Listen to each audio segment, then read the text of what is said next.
Ito ang kailangan natin, heavy duty na canopy.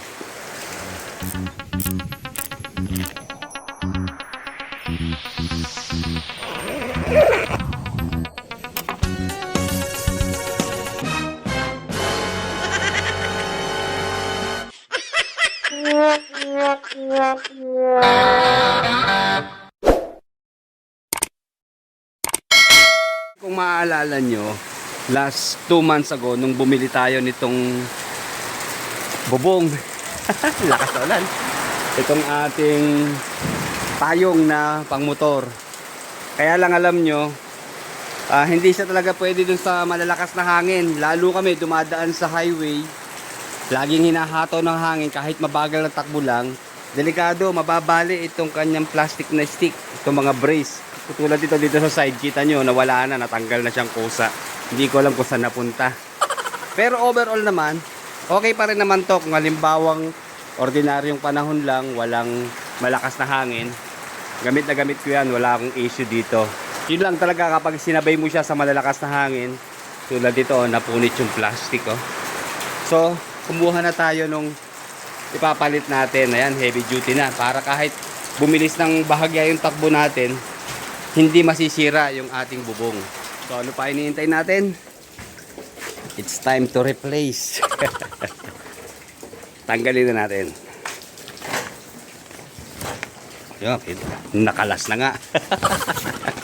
Natuluyan na yung ating bubong. Ang hindi ko lang nagugustuhan sa mga online seller, diba naglalagay sila ng mababang presyo, tapos ang ipinapakitang item sila ay yung mga magagandang klase. Pero huwag kayong pabibiktima. Tignan nyo mabuti yung review, yung comments, para malaman nyo. So itong binili natin, ang halaga nito siguro nasa mga 1.8 ata. Tingnan ko lang ha. So wala yung presyo. Pero yun ang alam ko dito, nasa 1.8 ang halaga nito. So obviously heavy duty talaga to, matigas yung bubong niya, hard plastic. Ayan, kapag kayo po i-order ng ito, ayan lang sa screen yung kanyang link or yung kanyang store. So pagkatapos itong bubble wrap, meron siya dito band of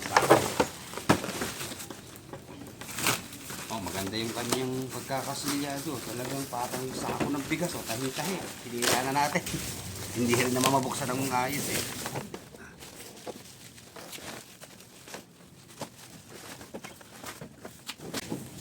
Okay, ito muna ang pinakabubong niya. Ayan.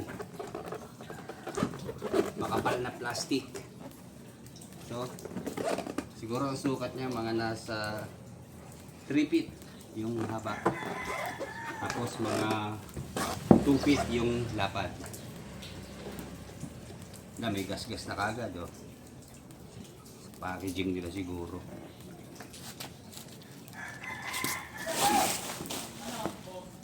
And then ito pa yung panglikod naman. Medyo manipis lang yung plastic meron siyang plastic na stick dito.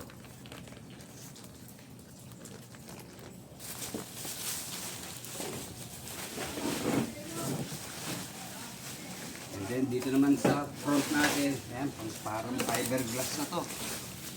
Kapal din. So ayan, kita nyo yung mga bakal na brace niya, kapal din. So hindi na to basta-basta uuga.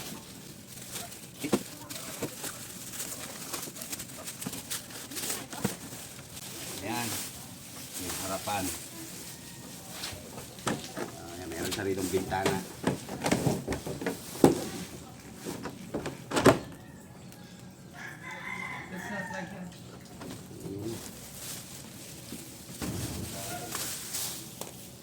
Then dito yung ilang mga tornilyo niya dito sa sako.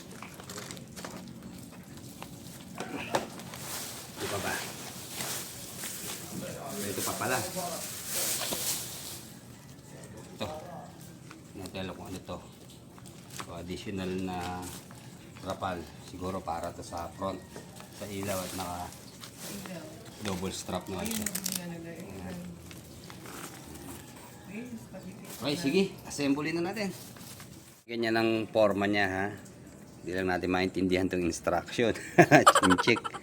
So, ayan, ilang mga parts. Ayan, pinakita natin kanina. And then, ayan yung mga tornilyo niya sa ilang mga nuts.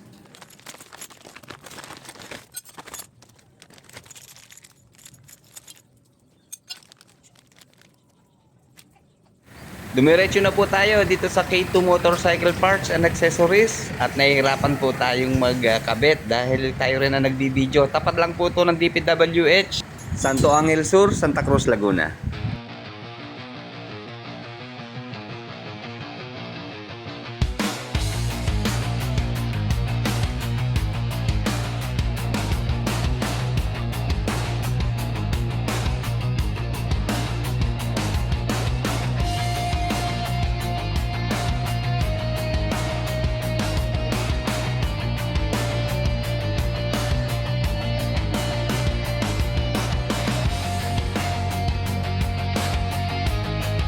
Okay, buti dito na tayo nagpa-install sa K2 at wala tayong pambarena eh. Maliit po yung butas ng kabitan ng mga tornilyo. Kaya ayan, pinapalakihan na.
Ayan mga ka-riders, tama-tama at uulan na ng malakas.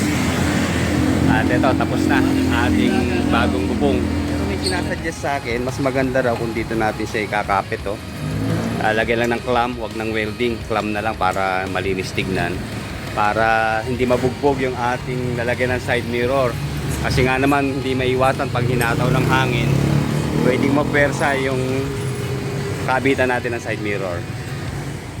Ayan, nabinyagan na yung ating canopy. Bubuhos na ang ulan. Yun lang.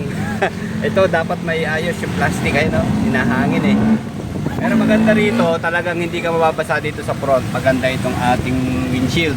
Although plastic lang yan. Yun lang dito sa side talaga, makitid siya. Kaya nababasa yung ating braso. Pero overall naman, hindi siya mababasa. Maganda rito, yung takbo natin, hindi na ako nagwo-worry na madadala ng hangin yung ating bubong. So ito, matatag na siya. Kita nyo naman yung mga braces natin. Pakal talaga, oh. Ayan. So, okay na to. Pang service lang sa araw-araw sa school. Pero hindi ko gagamitin sa long ride to. Tatanggalin pa rin natin to. Bali ngayon tag-ulan lang natin siya gagamitin. At mahirap na mabasa ng ulan. Sa maganda rito, rain or shine, diretso ang trabaho mo. May nahabol kang oras, hindi ka natitigil. Kaya salamat sa mga viewers. Sana makatulong po sa inyo yung ginawa nating review dito sa canopy ng motorsiklo.